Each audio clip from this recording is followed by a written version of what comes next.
Hola, ¿qué tal? Muy buenas tardes tengan todos ustedes. Qué bueno que nos están acompañando en esta tarde-noche en la entrevista con el magistrado Daniel Sánchez Montano.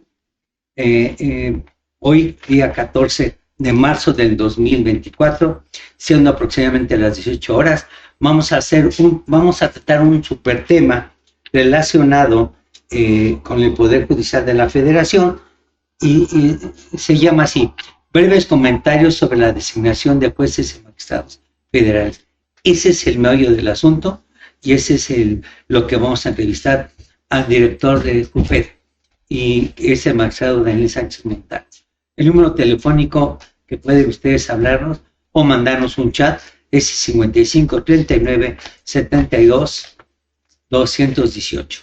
Ese es nuestro número telefónico, o si gusta usted mandar un chat, con todo gusto le regresaremos sus comentarios, porque la idea es enriquecer estos comentarios que nos va a dar el magistrado Daniel Sánchez Montano. Magistrado, sea usted bienvenido, buena tarde, esta es su casa, adelante por favor. Muchas gracias, estimado amigo doctor Enrique González Barrera, rector de la Universidad de Tepantlato. Para mí es un gusto y sobre todo agradecer esta gran oportunidad que me das para estar con tu auditorio, con tu audiencia, y ver temas que son trascendentes para las y los juzgadores federales. Muchas gracias, magistrado. Bueno, me gustaría tratar luego los temas, porque la gente que está en el ámbito jurídico nos los ha pedido, y qué mejor que nuestro director de JUFED. Yo empezaría, antes de las preguntas concretas, me gustaría empezar con una pregunta que para mí es esencial, antes de empezar con otras preguntas que quiero hacerle. ¿Qué es JUFED? JUFED es una asociación que se crea alrededor del año 2000 de juzgadoras y juzgadores federales, con la finalidad de velar por la independencia judicial y también por la defensa de las y los asociados de manera genérica. ¿Qué tiempo tiene usted como director general? Tomamos protesta el 4 de enero del presente año, y a partir de ese momento estamos de manera incansable cumpliendo con las necesidades, las obligaciones que tenemos conforme a los estatutos. Siempre velando por la defensa a ultranza de las y los asociados, de los ataques que haya a la dignidad y al honor de cada uno de ellos. Bien, pues ya tenemos un panorama general de lo que es JUFED, que era necesario para que ustedes lo conozcan, y esta asociación pues es trascendente en toda la República Mexicana, porque existen jueces y magistrados pues, en cada estado de la República, y en cada estado de la República hay juzgados federales y que componen jueces de distrito y magistrados federales en diferentes materias: civil, penal, administrativo, laboral. Ahí se van a encontrar gente que está preparada. Y ahora sí, magistrado, entramos de lleno. Me gustaría preguntarle, decirle que el proceso que sigue para juzgadoras y juzgadores federales existe todavía en este momento en la carrera judicial.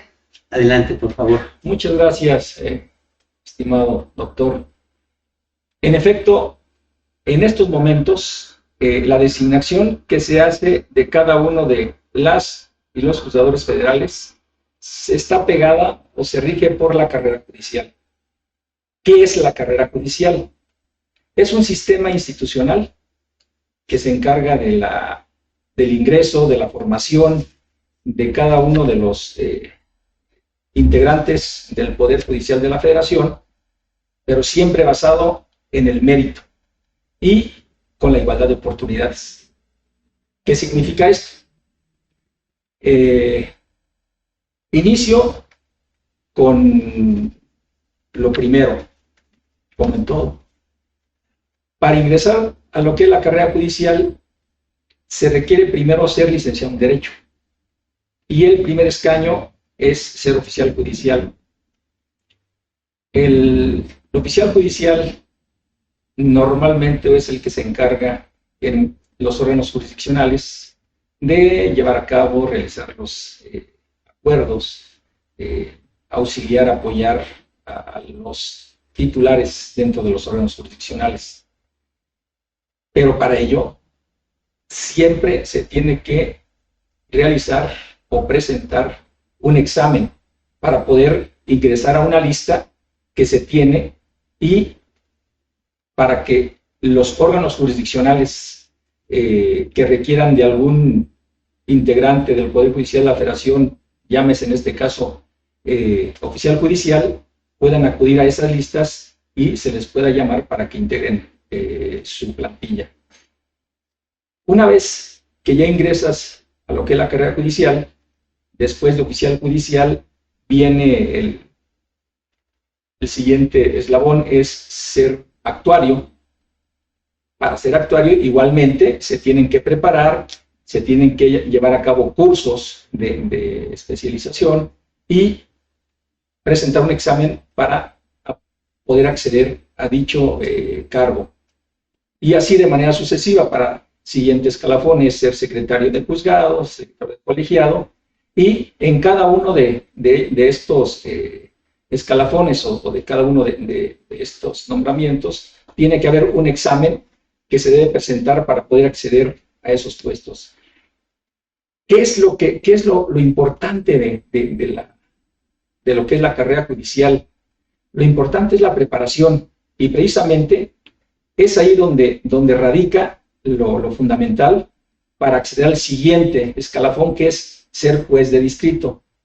Y es ahí donde, conforme a la ley orgánica del Poder Judicial de la Federación, se tiene que presentar un examen de oposición a nivel nacional, donde se tiene que acceder o se tiene que presentar un examen primero de conocimientos, segunda etapa un examen práctico, que son 1 o 2 proyectos que se tienen que realizar, y finalmente un examen oral ante un sínodo, y precisamente esas 3 etapas son las que van a dar acceso, tomando en consideración cada una de las calificaciones de las mismas, a las y los juzgadores federales.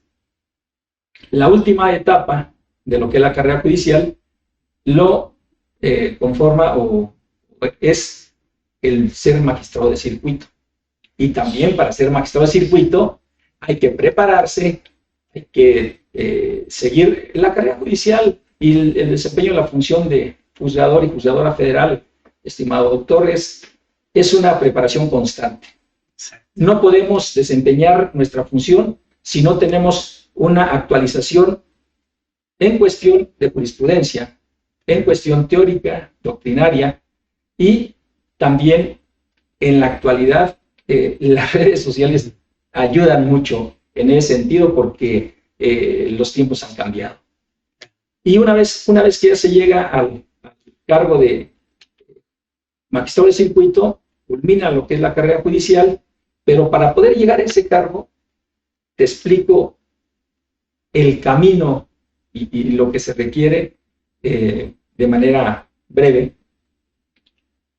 De oficial judicial, para llegar a magistrado de circuito, normalmente se toman mínimo entre 7, 8 a 15, 20, hay algunos compañeros que han pasado 20 años en su preparación. Es una preparación doble, por doble vía. La práctica, que es como oficial inicias llevando a cabo los acuerdos correspondientes. De actuario tienes que llevar a cabo, realizar las notificaciones, en algunos casos emplazamientos, como secretario realizar proyectos, preparándote para posteriormente llegar al cargo de juez de distrito. Ese es por la vía práctica. Pero viene la otra vía, que es la teórica, y es ahí donde es lo más importante y para mí ha sido muy enriquecedor este tema, y sobre todo yo lo hago mucho énfasis, porque desde oficial judicial no nada más hay cursos o hay preparación para cada uno de los cargos escalafones de la carrera judicial en el ámbito jurídico, sino también en el ámbito de las tecnologías de la información, en todos los aspectos. Y algo que es fundamental y que la sociedad tiene que conocer. En el Consejo de la Judicatura Federal, que es el que se encarga de la gestión administrativa de lo que es el Poder Judicial de la Federación, tratándose de magistrados de circuito y jueces de distrito, hay una escuela federal de formación judicial y ahí es donde se dan los cursos. Son gratuitos. Y ahorita los maestros que estamos dando clases en algunos cursos, licenciaturas y algunos posgrados, fuimos los alumnos. Sí, antes. Sí. Y ahí es donde se da ese círculo virtuoso, donde los alumnos de antes ahora somos los maestros, Claro. y los alumnos de ahora posteriormente van a ser los maestros. Y aparte, sin cobramos solución. Así es. Sí, es precisamente retribuirle, regresarle a la sociedad ese apoyo, esa preparación que nos da el acudir, el poder ir a una universidad, el poder ir a cursos, en nuestro caso hasta el extranjero, y para seguir preparándonos. Y es una forma de retribuir precisamente a ese apoyo con transmitir los conocimientos que hemos adquirido durante todo este tiempo. Extraordinario. Es bueno que la sociedad en general conozca ese proceso, porque no se sabe, no, esos magistrados o esos jueces, no se sabe todo lo que están haciendo ustedes, estarse preparando para servir a la sociedad, porque esa es con la que tenemos el compromiso, la sociedad. Magistrado, yo ya siguiendo en este mismo tema, a mí me gustaría hacer una pregunta que me podría decir, si se puede decir que se preparan para secretarios y jueces y magistrados federales. Ya nos dijo lo que hay que hacer, pero ustedes se preparan, siguen preparándose académicamente, o sea, ustedes se preparan en el Instituto de la Judicatura Federal, ahí de todo el conocimiento que hay, los mandan a estudiar, pero ustedes se siguen preparando afuera, en diferentes universidades, diferentes o colegios, como lo quieran llamar, pero ustedes se siguen preparando. No obstante que se preparan ahí, también se preparan afuera con las universidades. ¿Qué nos puede decir de eso, por favor? Respecto de ese tema, nuestro trabajo lo requiere. Es necesario la preparación constante, porque los asuntos que se resuelven día a día amerita que tengamos una preparación al más alto nivel, y sin temor a equivocarme, yo calculo que por lo menos el 80-90% de las y los juzgadores federales tenemos doctorados o por lo menos maestrías. Entonces, somos gente preparada, somos gente de alto nivel, y precisamente eso es por una parte, pero también una gran mayoría, un porcentaje muy alto, somos juzgadores y juzgadoras federales que hemos salido al extranjero para prepararnos, sobre todo en cuestión de derechos humanos, y lo que es en mi caso, en la implementación de este nuevo sistema penal acusatorio, que se dio la reforma en 2008, con la vacatio legis de 8 años para entrar en 2016, y precisamente esos 8 años fueron los que nos sirvieron, o que se dio a cada una de las instituciones, Poder Judicial, las fiscalías a nivel federal, el Poder Judicial de los estados y las fiscalías estatales. Y el Poder Judicial creo que ha hecho la tarea. Sí ha habido una preparación ardua, constante en ese sentido, y precisamente creo que es importante continuar con ello, sin dejar de lado diplomados, cursos de manera constante que estamos recibiendo, y que acudimos a diversas instituciones, no nada más dentro del Consejo de la Judicatura Federal, sino también en instituciones de carácter privado y algunas públicas. Maxilo, yo me gustaría hacerle una pregunta. Tengo otras preguntas, pero me gustaría que la gente supiera. En el instituto, aparte de que ustedes se preparan, ustedes internamente, yo he sabido de varios casos de que hay gente sin ser dentro de la Judicatura Federal, dan oportunidad que haya gente de jueces o magistrados locales. Yo quisiera poner un ejemplo, y además litigantes se van a preparar ahí. Yo quisiera un ejemplo que la gente supiera, que ahí me consta, porque yo platico con él, el ministro,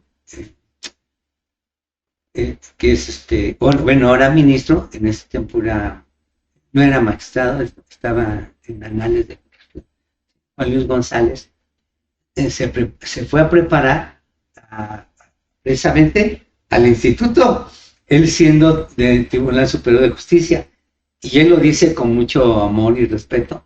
Cuando se hizo la despedida a Leonel Castillo González, estaba ahí el magistrado Leonel, y llegó el hoy ministro y dijo, bueno, yo vengo a ver aquí, pero vengo a ver a mi maestro, que fue el que me dio clases cuando yo vine a un curso del instituto.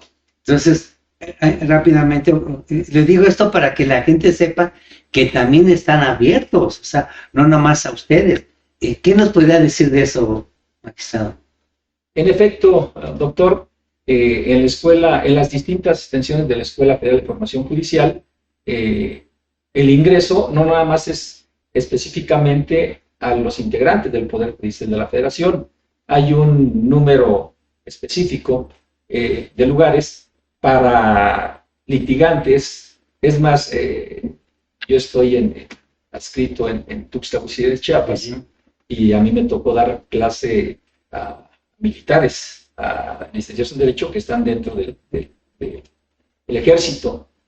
Entonces, militares, gente que está en el poder judicial local, porque quieren aspirar, quieren llegar y quieren ser parte del poder judicial de la Federación, y una de las formas de poder acceder es precisamente llevando a cabo, en este caso es el curso para secretarios de juzgado, y es ahí donde tienen esa oportunidad. Y hemos encontrado gente muy valiosa, gente que, si bien no es cierto, ha estado desde un principio conforme a la carrera judicial, pero que tiene ganas, tiene deseos y por convicción quiere ser parte y le gusta la administración de justicia, la impartición de justicia, y esos lugares son muy importantes porque esa gente que es valiosa se incorpora y es parte del Poder Judicial. Sí, ahorita me acuerdo de otra amiga, Mari, que es magistrada administrativa. Ella trabajaba en el Tribunal Superior de Justicia de la Ciudad de México. Ella era proyectista de una sala y me cuenta que se enteró porque ella no sabía, y me fui a mis cursos allá y ahora soy magistrada en materia administrativa. Digo, no me digan, sí.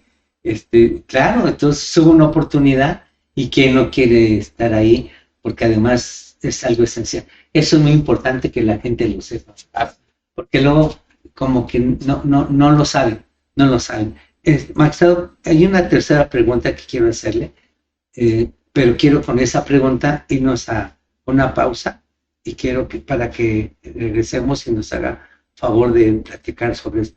¿Qué opinión le merece la reforma constitucional enviada a la Cámara de Diputados el 5 de febrero por el Ejecutivo Federal? Con esto nos vamos a una pausa y enseguida regresamos. Muchas gracias. Enseguida regresamos, por favor. La Universidad Tepantlato tiene como objetivo fundamental lograr que los estudiantes sean líderes humanistas, obteniendo una formación profesional exigente y exhaustiva que garantice su incorporación bajo las mejores condiciones en el mercado laboral, por lo cual, cordialmente, se les invita a inscribirse en nuestro plan de estudios de licenciaturas, las cuales son: Licenciatura en Derecho, la cual tiene como objetivo formar profesionales con los conocimientos teóricos y metodológicos de la investigación científica que les permitan postular principios sobre la construcción teórica y epistemológica del derecho y de los demás objetos específicos que se estudian, para solucionar problemas inherentes al orden jurídico de los organismos sociales, así como a nivel individual. Licenciatura en Ingeniería en Tecnologías de la Información, la cual tiene como objetivo formar profesionales capaces de plantear y controlar los servicios en los sistemas de información para satisfacer las necesidades organizacionales empresariales, de tal forma que nuestros egresados puedan incorporarse al mundo laboral y cuenten con habilidades sólidas en técnicas de análisis, diseño de sistemas de información y configuración de ambientes de servicios de cómputo. Cabe mencionar que nuestras licenciaturas se imparten dentro de nuestro campus, ubicado en calle Tepic 43, en la colonia Roma Sur, entre Medellín y Monterrey. También dentro de este campus se imparte la maestría en educación, la cual tiene como objetivo formar especialistas en el campo de la educación que tengan un alto sentido humanista y de liderazgo, posean preparación teórica y metodológica sólida para que aporten propuestas y soluciones viables e innovadoras. Para mayor información, se les invita a comunicarse al número 55 6026 41 88 de lunes a viernes de 8 de la mañana a 5 de la tarde y los sábados de 7 de la mañana a 1 de la tarde. Bien, estamos de nueva cuenta con el señor magistrado en esta pequeña entrevista, esta pequeña charla, para que la gente que nos ve lo tome como una charla, para que se entere de cosas que no saben y que no hay manera de expresarlo. Qué mejor que como director de la COFED. Magistrado, le dejo, está en su cancha la pregunta. La pregunta, sí. ¿Verdad? Mi opinión respecto de la reforma constitucional al Poder Judicial de la Federación, que se realizó el 5 de febrero del presente año. Uh-huh. Pues el primer comentario es que dicha reforma es contraria al principio de división de poderes y sobre todo a una de las cláusulas fundacionales de nuestra Carta Magna y de la democracia en México. ¿Por qué? Porque está interviene otro poder en las decisiones, en las designaciones. Ahora se busca elegir, no designar, de las y los juzgadores federales. ¿Qué se busca con esta reforma? En mi opinión, es terminar con la independencia judicial en su totalidad. ¿Por qué terminar con la independencia judicial en su totalidad? Porque en la actualidad, como ya lo platicamos, para poder acceder al cargo de ser juez o jueza, magistrado federales, se requiere una preparación de alto nivel, apegarse a lo que es la carrera judicial, someterse a exámenes de oposición a nivel nacional y con esta reforma, al dejar de lado y al acabar la carrera judicial, lo que se busca o lo que trae como consecuencia es la pérdida de la independencia judicial. ¿Por qué? ¿Por qué pérdida? Porque ahora, para poder aspirar a ser juez, como juez federal o jueza federal, magistrado o magistrada federal, se tiene que someter a una elección donde el pueblo tiene que votar dentro de cada uno de los circuitos a los lugares donde se aspira, y pues ahí ya estamos hablando de la intervención de partidos políticos, politizar politizar el Poder Judicial de la Federación. Luego, si tú vas a la elección, tienes que hacer una propuesta. Y en esa propuesta, yo no quiero imaginarme qué es lo que le vas a ofrecer a los electores cuando la naturaleza del cargo de juzgador o juzgadora federal es de independencia para las decisiones al momento de emitir nuestras resoluciones, que no haya ninguna influencia ni externa ni interna, ser independientes totalmente. Y aparte, al momento también de emitir nuestras resoluciones, ser imparciales. Ese es uno de los principios, son dos de los principios fundamentales en el desempeño de la función como juzgadoras o como personas juzgadoras federales. Con esta reforma y con esta nueva forma, con esta forma de elección de las personas juzgadoras federales, precisamente es ahí donde se compromete y más que compromete, donde se termina la independencia judicial. También, ¿cuál es otro de los efectos que trae esta reforma en caso de llegarse de aprobar? Es en todos los países, para que pueda existir democracia, para que pueda existir Estado de Derecho, debe haber jueces independientes, juzgadores independientes, que no haya ninguna influencia de ninguna especie, ni de autoridades, ni de derecho, ni de facto, de nada. Entonces, al momento de cambiar la designación por carrera judicial a elección por voto popular o por voto del pueblo, acabamos con todas esas características y con esos principios. Yo nada más les pregunto, ¿qué empresa extranjera va a querer invertir en un país donde no existe Estado de Derecho o donde no tenga esa seguridad jurídica? Entonces, hasta efectos para la economía nacional se pueden dar. Bien, Maxa, yo tengo una pregunta acerca de lo que usted dice. Se dice también, por ahí se oye en muchos lados, que el Poder Judicial hay mucho rezago en las diferentes materias. ¿Qué nos puede decir usted que es magistrado del circuito y que está dentro de eso y que conoce a sus pares, tanto jueces como magistrados? Yo conozco magistrados de aquí de la Ciudad de México, que no sé cuántos sesionan cada semana, pero para que la gente conozca, ustedes se conforman con 3 magistrados y cuántos asuntos sesionan a la semana. Pero además de eso, se dice que no trabajan bien, que hay mucho rezago dentro del Poder Judicial de la Federación. ¿Qué nos podría decir sobre eso? Sobre este tema, estimado doctor, quiero precisar algo. Es cierto que hay muchas caras de trabajo, pero hay una razón.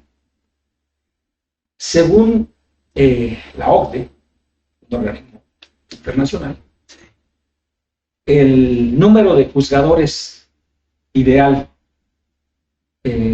por cada 100,000 habitantes en los países, el ideal debe ser 65 por cada 100,000. Que en ningún país existe, que dentro de la Unión Europea se tienen 18 juzgadores por cada 100,000 habitantes. En Colombia, que es un país sudamericano, tienen 11 juzgadores por cada 100,000 habitantes. Y en México hay 4 juzgadores por cada 100,000 habitantes, pero quiero precisar, 4 juzgadores incluyendo los juzgadores del fuero común, o como les llaman, juzgadores de los estados. Yo quiero hacer esa precisión porque dentro de lo que es el Poder Judicial de la Federación, no somos ni 2 juzgadores federales por cada 100,000 habitantes. Y es una cuestión aritmética muy sencilla. Somos 130 millones de habitantes, somos 1,728 juzgadores federales. Si fuera uno por cada 100,000, de 130 serían 1,300. Y si fueran 2, necesitamos 2,600 juzgadoras y juzgadores federales, que no los hay. Entonces, ¿por qué hay tanto rezago? Esta es la razón. Tenemos lo mínimo de lo mínimo de juzgadoras y juzgadores federales. Pero, ¿qué es lo que se ha dado? Pero no obstante, que existieron muy pocos juzgadoras y juzgadores federales, lo que sí te quiero comentar, doctor, es que nosotros entregamos nuestra vida. Sí. Y yo les he dicho, y por eso yo he acuñado esta frase donde les comento, las personas juzgadoras federales somos más patriotas que cualquiera que se diga serlo, porque entregamos nuestra vida completa por medio de nuestras sentencias. Nosotros tenemos hora de entrada, pero no de salida. En mi caso, Sí. que soy magistrado de circuito, se listan cada semana 12 asuntos por magistrado, somos 3 internos del colegiado, son 36, materia penal civil, y cuando hablamos de penal, pues ya con el nuevo sistema estamos hablando ya de DVD, de videos, de audiencias que hay que ver, hay que realizar, para poder yo disfrutar a mi familia en fin de semana, para poder ir a comer, ir al cine o a desayunar. Yo me tengo que levantar a las 5 de la mañana, de 5 a 10, para adelantar el trabajo.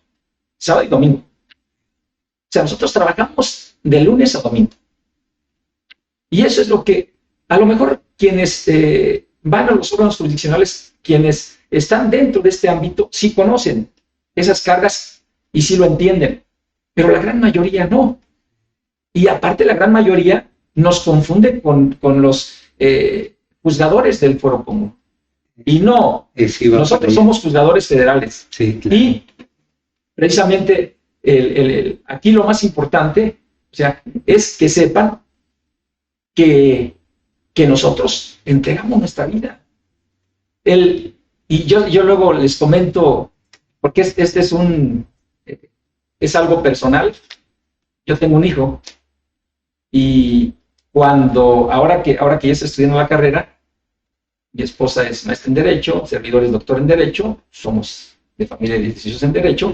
Lo lógico es que le gustara estudiar la licenciatura en Derecho. Y me dijo, ¿sabes por qué yo no me decanté por la licenciatura en Derecho? Porque él le tocó cuando estuve yo en el Juzgado de Procesos Penales Federales, donde me tocaban asuntos de más de 100 tomos, Sí. y veía en el estudio que estaba lleno de expedientes y me tenía que levantar a las 5 de la mañana. Y dijo, no, yo no quiero eso. Y él sabía que yo lo sacrificaba en cuestiones de convivencia y demás por sacar el trabajo. Y dice, no, es que yo no quiero eso para mis hijos. Ay, se siente fuerte, pero la realidad es esa. Sí. Y precisamente, y no obstante de eso, yo les comento que nosotros, bueno, eso nos pasa, pero los más afectados con esta falta de juzgadoras y juzgadores federales es la ciudadanía. Sí. Porque a ellas es a las que no se le resuelve en los términos que la ley señala. Y a ellas son las que se les afecta, a las y los mexicanos. Y es lo que no se han dado cuenta, pues te pongo ahorita un ejemplo de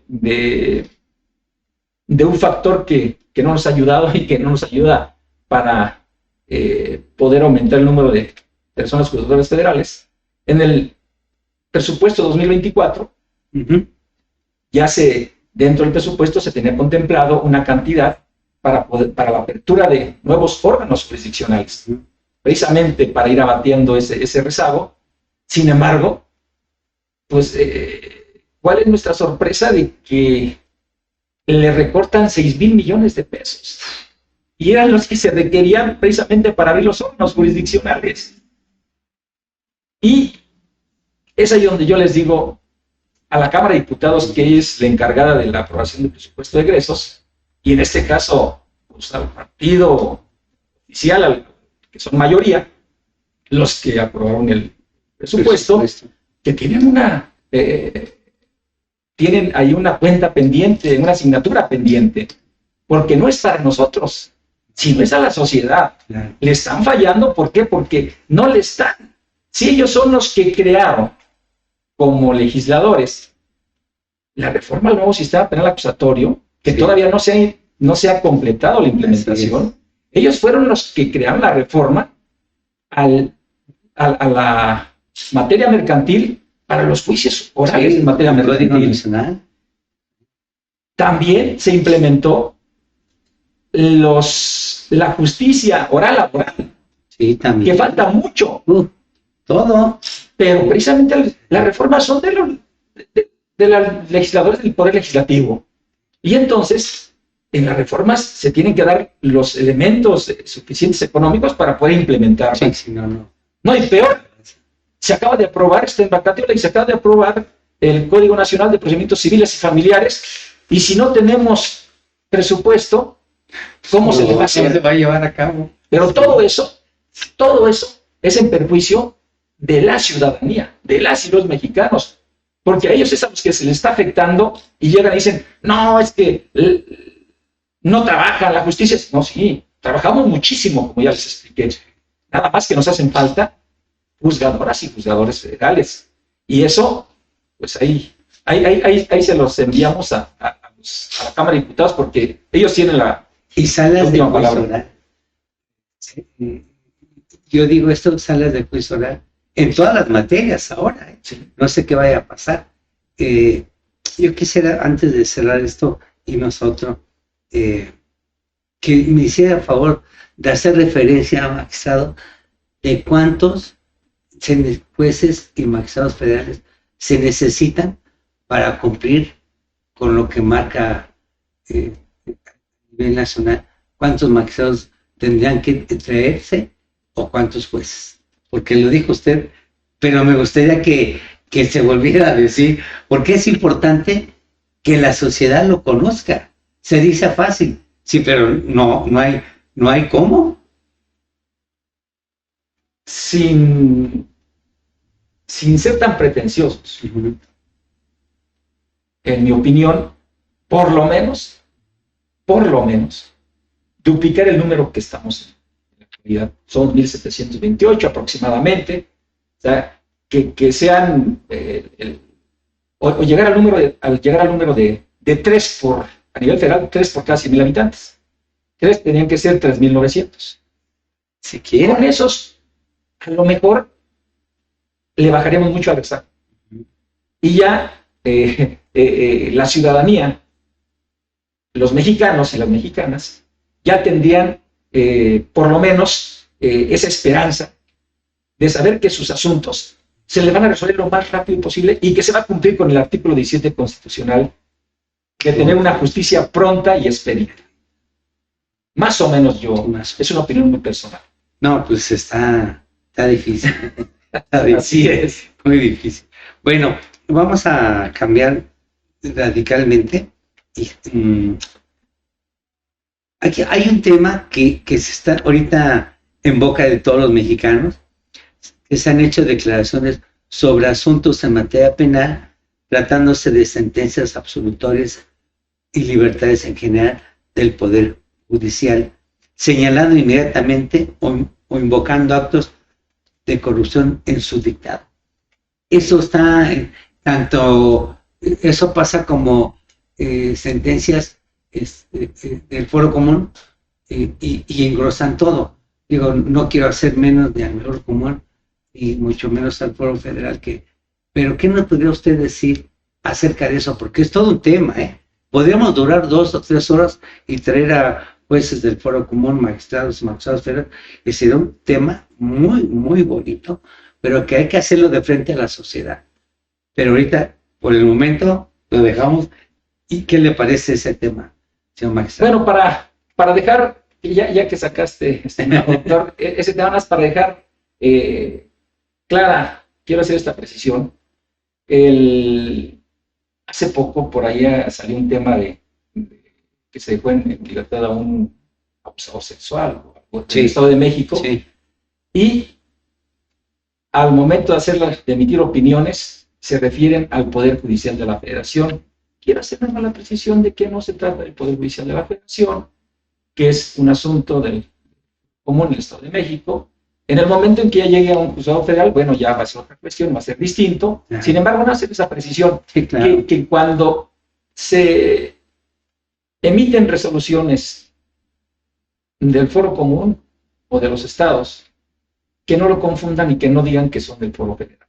O sea, son dos ámbitos totalmente distintos.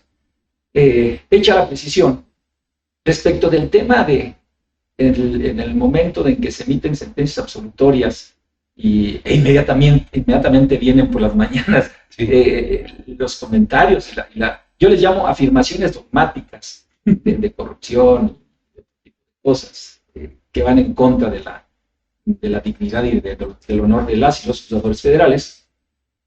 Es importante señalar que debemos precisar lo que es la administración o impartición de justicia y la procuración de justicia. Totalmente. Para que la ciudadanía tenga claro esa diferencia. Claro. A los jueces y magistrados federales, al Poder Judicial de la Federación, le corresponde la impartición de justicia.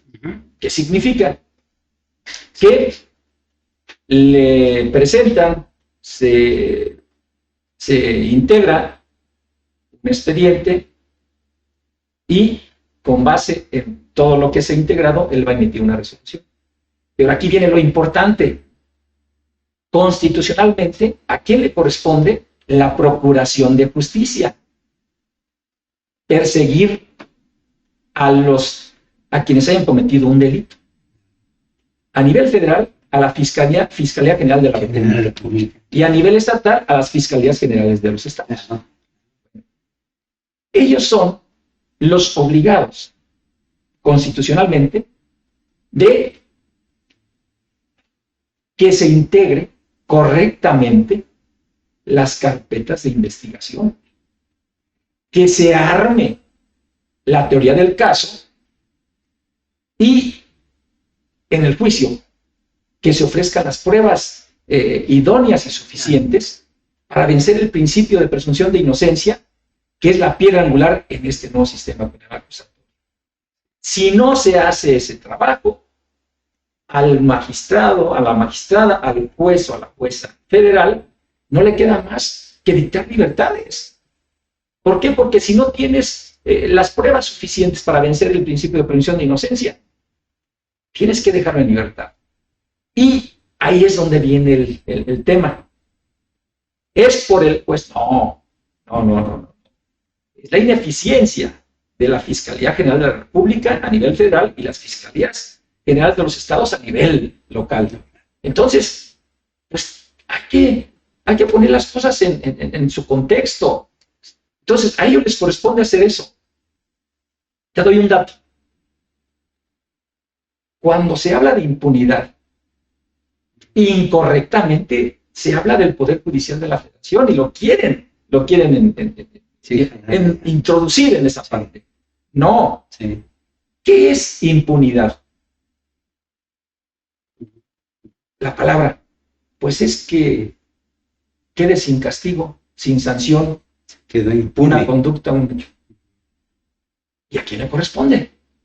Pues ya dijimos que las fiscalías federal y locales. Y el dato que te doy es este. A 2022 traen un acumulado, las fiscalías locales y la federal, de 2.900.000 investigaciones, averiguaciones previas y carpetas de investigación, precisamente porque ya es un acumulado que viene arrastrando. Y de esas, el 96.8% no están judicializadas. Eso es impunidad. 96.8% impunidad. ¿Por qué es impunidad? Porque ni siquiera han llegado a un juzgado. Sí, claro. ¿Cómo quieren que se les imponga una sanción si ni siquiera los juzgadores conocen el asunto? Sí. ¿En perjuicio de quién? Sí, En perjuicio de los ofendidos, claro, de las víctimas, claro, de la sociedad. Por eso dicen, es que yo voy y no. El 96.8%, sí, pero no se ha Ustedes no tienen nada que ver. No se ha judicializado, no tiene nada que ver el Poder Judicial de la Federación. Y luego, de ese 3.2% que se judicializa, pues se han dado cuenta que hay muchas libertades, pues no se hace el trabajo correctamente por las fiscalías. Y esa impunidad del 96.8, andamos, yo calculo que luego al 97, 98, a lo mejor 97.5, se imagina que el 97%, vamos a dejarlo ahí, de los casos donde llega una víctima, un ofendido, presenta su denuncia, su querella, quedan impunes. No hay sanción. Y eso no es el Poder Judicial de la Federación. Eso no le corresponde. Por eso, impunidad no lo relacionen con el poder. Impunidad, relacionenlo con las fiscalías. Porque ellas son las que están obligadas a que se llegue a aplicar una sanción, a que se castigue una conducta que se dice es delictuosa. Entonces, sí está complejo y por eso es importante. Por eso yo les comento, y ahora a partir del 4 de enero, que asumimos la Dirección Nacional de la Asociación Nacional de Magistrados de Circuito y Jueces de Distrito, que se le llama UFED, decidimos no quedarnos callados. Porque antes salían libertades y venían por las mañanas las afirmaciones dogmáticas de corrupción y demás, y no había ningún pronunciamiento. Y nosotros dijimos, no, porque esa no es la verdad. Esa es una afirmación dogmática, y la verdad real la tenemos que dar a conocer. Y por eso ahora, en el caso el primer caso fue el de los 8 militares del ejército que les cambió la medida cautelar, se le pide a los jueces y magistrados una tarjeta informativa, y se hace un boletín informativo donde a la sociedad se le explica las razones por las cuales se tomó esa determinación. Y ya ahora sí se ponen las dos versiones, versión dogmática, que no tiene pruebas, y la versión real, que está sustentada en las constancias de los expedientes, de los autos, de los juicios, y para que la sociedad pueda ponderar y no nada más se quede con la primera versión. Sí, claro. Y precisamente es importante, por eso cuando hablan de materia penal, yo siempre les digo, es que nos confunden y tenemos que hacer esa precisión. Es muy importante que la sociedad se dé cuenta. Bueno, llega a tal extremo la confusión que ahora que se dieron las marchas por la cuestión de la eliminación de los fideicomisos, Tuxtla Gutiérrez, marchamos, y algunas personas decían, porque ven las siglas PJF, y decían que hicieron los policías los que estaban marchando. Entonces, hasta ese extremo se llega, y es donde también nosotros tenemos que hacer la precisión. Claro, para que es el Poder Judicial de la Federación, que es el que vela por tus derechos humanos, es el que es el guardián de la Constitución y de las leyes que de ella emanan, y que si tú tienes, hay un acto de autoridad que afecta a tu derecho humano, ahí está un juez o una jueza, un magistrado o una magistrada federal, para que vele por tus derechos humanos. Y los ejemplos son muchos. Puedo dar dos rapiditos. Sí. En la época del COVID, a las autoridades de salud, constitucionalmente tienen la obligación de velar por la salud de los mexicanos y las mexicanas. A los niños no se les quería aplicar la vacuna. Mediante el amparo, presenta su amparo, suspensión de plano, se obligó a la autoridad de salud a que se le tiene que aplicar. Y se salvaron muchas vidas. Sí. Por la actuación de las personas juzgadoras federales. El otro caso, los niños con cáncer. Están obligadas a la autoridad de salud a proporcionarles las quimioterapias, los tratamientos de quimioterapia. No los tienen. Acuden ante un juzgado, ante una jueza, un juez federal, y mediante la suspensión de plano, se le obliga a la autoridad de salud para que le proporcione los tratamientos de quimioterapia. Y también se salvaron muchas vidas. Y de eso podemos hablar también de las detenciones arbitrarias. Ahí están, y con las suspensiones se rompe y se acaba con ello porque los tienen incomunicados y los tienen que dar la oportunidad de platicar, de que los vean los familiares, los defensores, abogados y demás. Entonces, ahí estamos nosotros. Yo nomás quisiera hacer dos anotaciones para irnos a una pausa.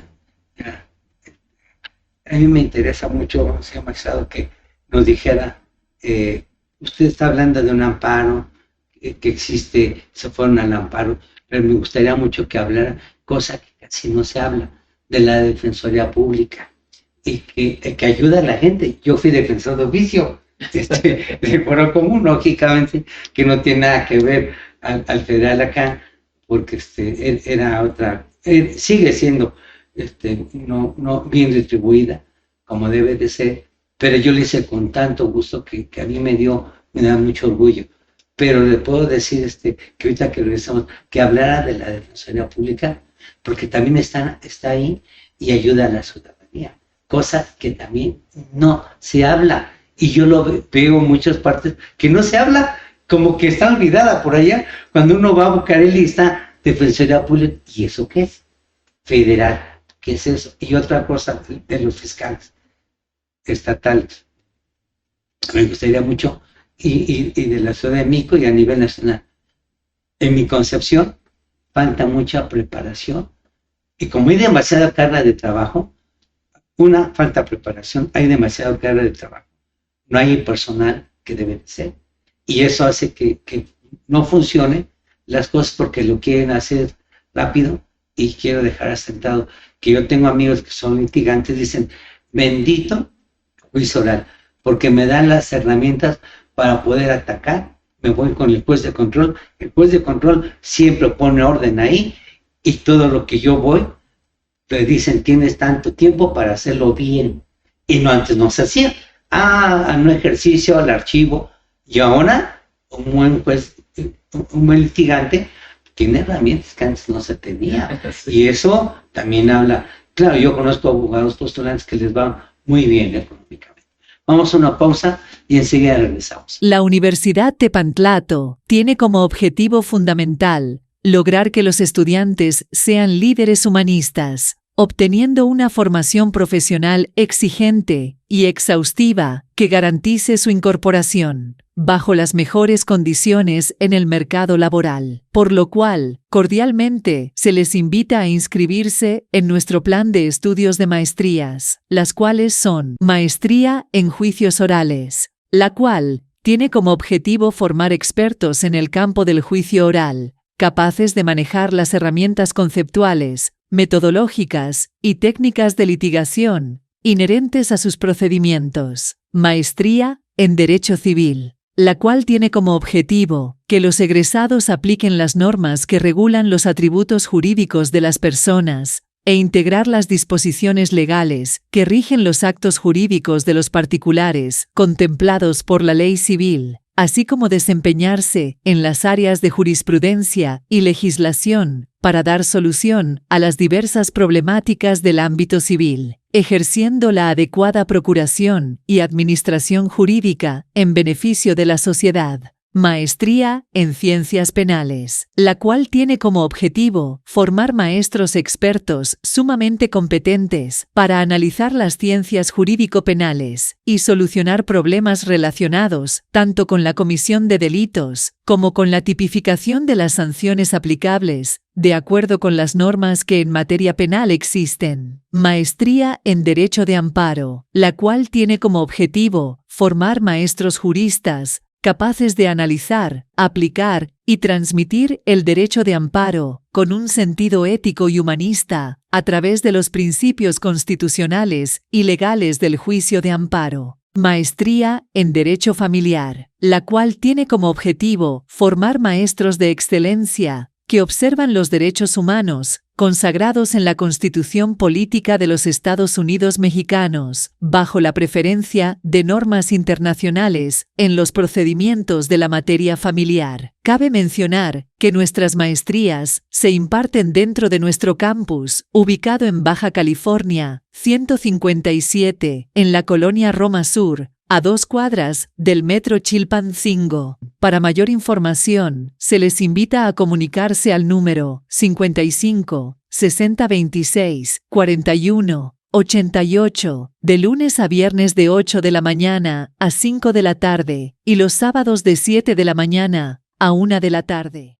Bien, estamos de nueva cuenta con el magistrado Daniel, que nos está ilustrando enormemente. Y esos dos temas, ojalá que nos pudiera tocar así, antes de despedirnos, señor magistrado, a ver qué nos puede decir. Aunque sea poco, pero que la gente, la ciudadanía, sepa lo que también tiene el Poder Judicial de la Federación. Lo relacionado con la Defensoría Pública. Defensoría Pública. No tengo los elementos profundos y suficientes para emitir una opinión bien fundamentada. Sin embargo, lo que sí puedo opinar es que la Defensoría Pública Federal ha sido una parte importante dentro de lo que es el Poder Judicial de la Federación, porque se ha especializado, se ha preparado a los integrantes de la misma, a los defensores públicos, a los asesores jurídicos, y que no nada más se asesora, que no nada más se defiende a los diputados, asesora a los diputados, sino que también se asesora a las víctimas, a los ofendidos. Y ese es un papel muy, muy importante, y precisamente mi reconocimiento que a todo lo que se ha hecho, y a nivel federal, a nivel estatal sí veo mucho de fallas. Sin embargo, a nivel federal se ha trabajado, pienso, muy bien.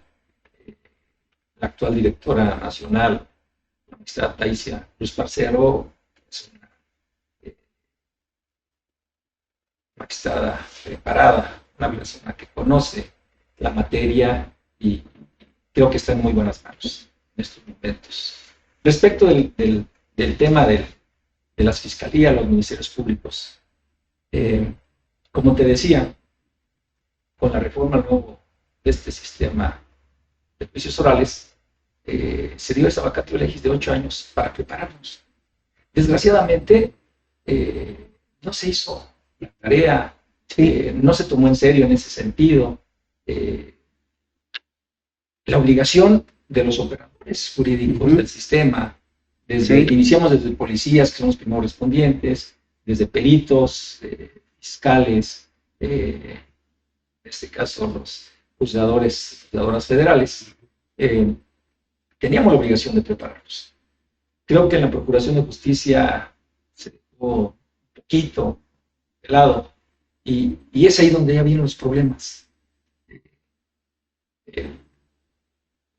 Inician desde las policías, porque son los primeros respondientes, son los que llegan a la escena del crimen, son los que llegan, tienen que acordonar, pero si no están preparados.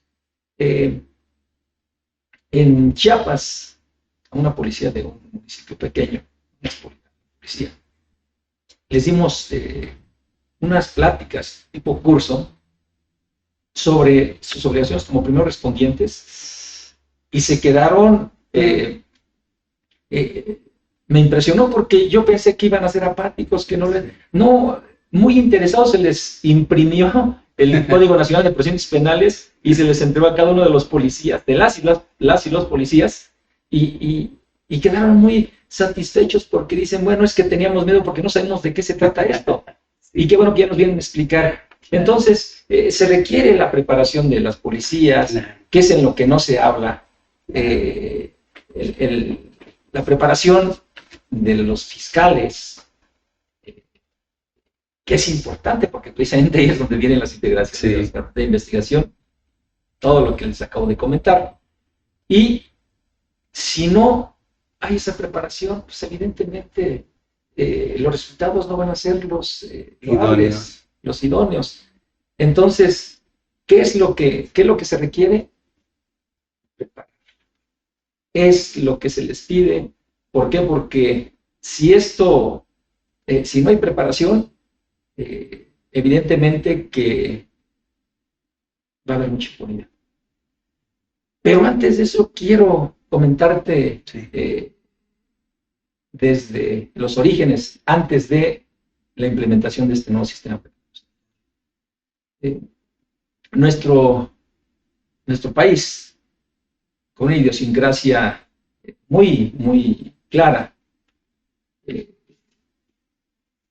al momento de que conocemos o que sabemos de un hecho que se supone que es improbable o que es un delito, lo primero que la sociedad, que la gente, que el común de la gente busca es cárcel. Así es.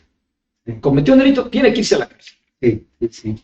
Y entonces, antes de implementar este sistema, juicios orales, es un sistema garantista, Sí. que es lo que tenemos que analizar, Sí. donde la piedra angular es la presunción de inocencia, donde al imputado no lo podemos meter a la cárcel sin que haya una sentencia firme y que haya causado ejecutoria. Hasta que no haya eso, él es inocente. Y no lo hemos entendido y no nos lo explicaron de esa forma. Entonces, ¿qué es lo que pasa cuando hay una resolución de no supresión al proceso, de que se niega una orden de aprehensión porque no se acreditó la necesidad de cautela y cualquier otra razón? No. Corrupción, hay demás. No. La cuestión es que nos faltó ahí preparación a la sociedad. Eso es muy importante, que sepamos que es un sistema garantista, que es un sistema en el anterior, el inquisitivo, el tradicional, como se le llama, era un sistema donde el proceso o la etapa probatoria no era para que el Ministerio Público acreditara que el procesado, que el acusado cometió el delito. No, ya estaba un auto de formal prisión, cabeza del proceso. Y esa etapa era para que el procesado acreditara su inocencia. Sí. Entonces estábamos con un mundo al revés. Llega este nuevo sistema que es garantista y que es el correcto. Sin embargo, debía haber una preparación a la sociedad un poco más clara y de tal forma que se diera cuenta de que este sistema penal acusatorio tiene reglas. Si no se cumplen esas reglas, colapsará. Sí. Cuando nos dieron las pláticas en 2010, en algunos países, Estados Unidos, Colombia, Canadá, Colombia, Chile y Puerto Rico, se dijo, sobre todo en Estados Unidos, este sistema de juicios orales está realizado, fundado, fundamentado, en que a lo mucho se llegue a la etapa de juicio 20%. Si sobrepasa ese porcentaje, va a colapsar. Claro. Se va a colapsar. ¿Y por qué tiene que llegarse nada más a lo mucho? ¿Por qué? Porque, como es garantista, aquí lo que se busca no es que estén en la cárcel.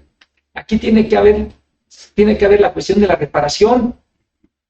Y por eso yo no les comento a una persona, les pongo el caso de un accidente o de alguien que atropella a un hombre que tiene una familia, que tiene 2 hijos, y que el hombre del sustento de la familia, y pues al atropellar, al fallecer, se queda ya sin sustento. Y yo les digo, si le preguntan a la señora, ¿qué quiere? A la ofendida, ¿sí? ¿Qué quiere? ¿Que el señor se vaya, que el que atropelló se vaya a la cárcel? ¿O que le pague la reparación del daño? Y que en este caso, ¿qué tendría que consistir? Bueno, pues lo que ganaba la persona, el accidentado, el que perdió la vida por el accidente, y a lo mejor la cuestión de la educación de los niños, y fijar una cantidad con los acuerdos reparatorios, y ya nos tendría que estar en la cárcel. Y se le estaría garantizando precisamente por un tiempo o por lo menos una parte de lo que el atropellado contribuye a esa familia. Y este sistema es así, es de reparatorio, y no se entiende. Y por eso dicen, no, lo dejaron ya ves en la cárcel. Pero yo creo que debemos seguir concientizando a la sociedad y decirles que estas son las condiciones, estos son los elementos de este nuevo sistema penal acusatorio, y que entre más se explique, entre más se le den los elementos a la sociedad, lo puede entender y pueda tener una opinión ya distinta de lo que es este nuevo sistema penal. Es excelente, lo acaba de esbozar excelente para que la gente común que no es abogado lo entienda, porque hace mucha falta este tipo de pláticas.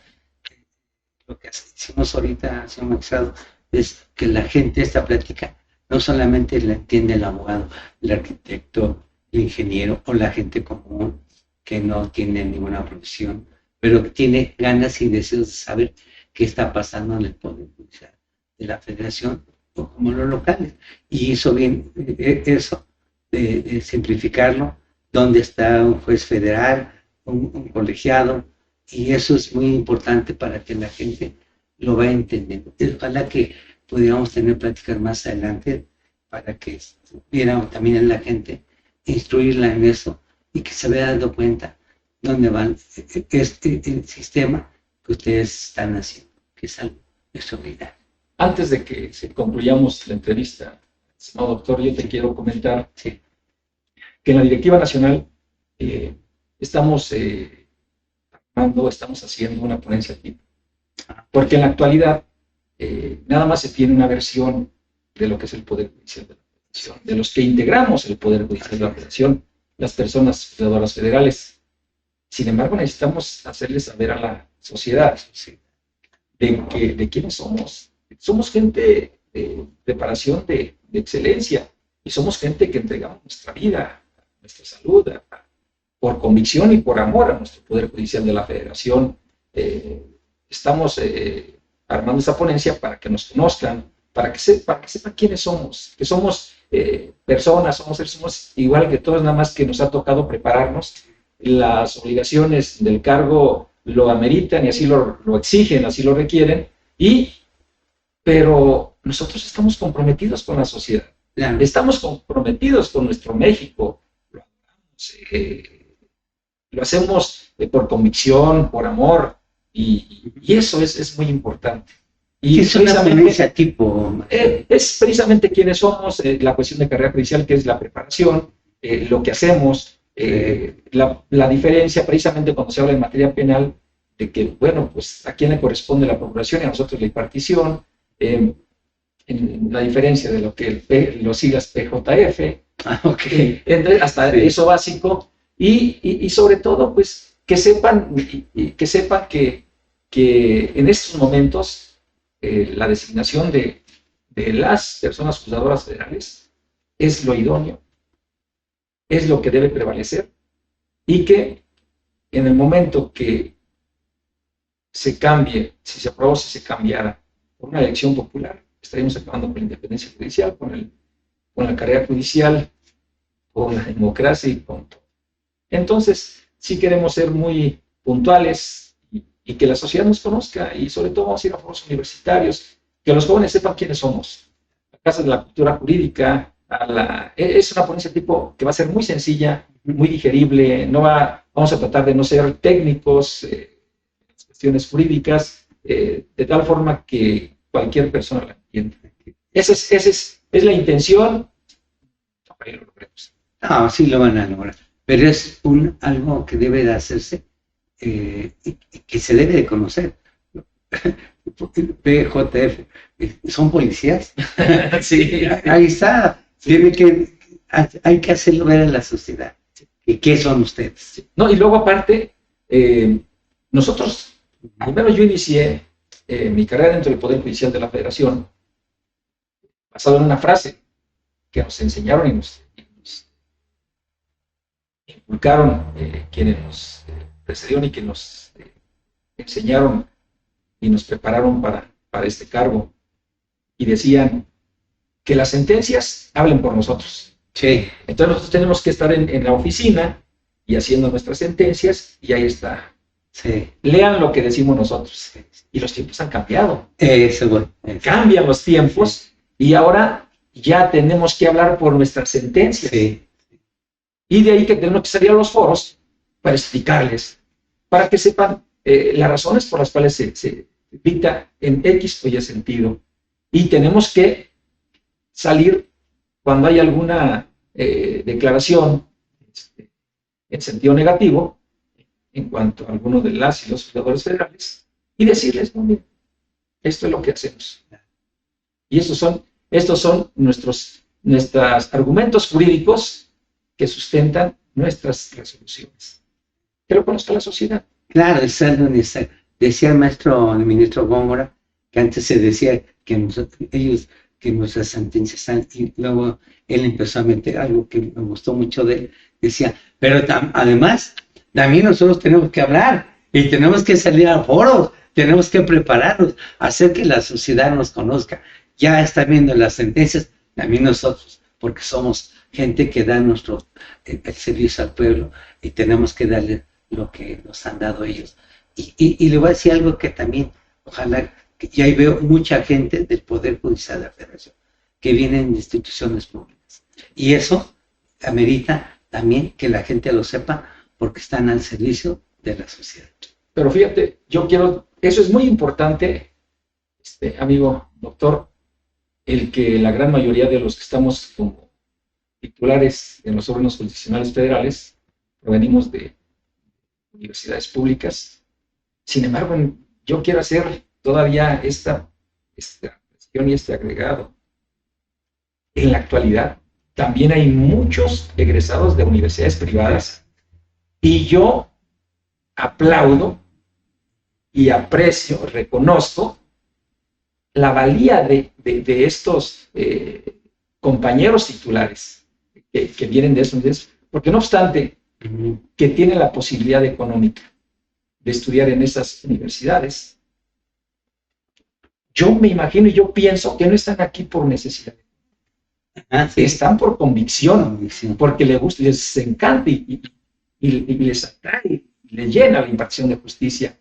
Y por eso yo les digo, bienvenidos, y yo los aquilato, yo los felicito, porque pues para mí es todavía un reconocimiento mayúsculo para ustedes. Porque ustedes tienen la posibilidad económica a lo mejor de no estar dentro de la impartición de justicia, que son extenuantes muy fuertes, sí, y podrían tranquilamente estar en algún gran despacho, algún bufete muy reconocido, sí, y están aquí con nosotros como sí, compañeros, y yo siempre se lo reconozco y le agradezco que sean parte del Poder Judicial de la Federación. Bien, pues magistrado, no teniendo otra cosa que decirle al auditorio, pues si quiere despedirse con alguna frase o algo que la gente le haga pensar en lo que es ustedes, Poder Judicial de la Federación, pues yo quisiera darle las gracias por esta entrevista que le va a servir mucho a la sociedad, ilustrativamente. Doctor, nada más algo que quiero que quede claro. Las personas juzgadoras federales, no estamos para recibir aplausos.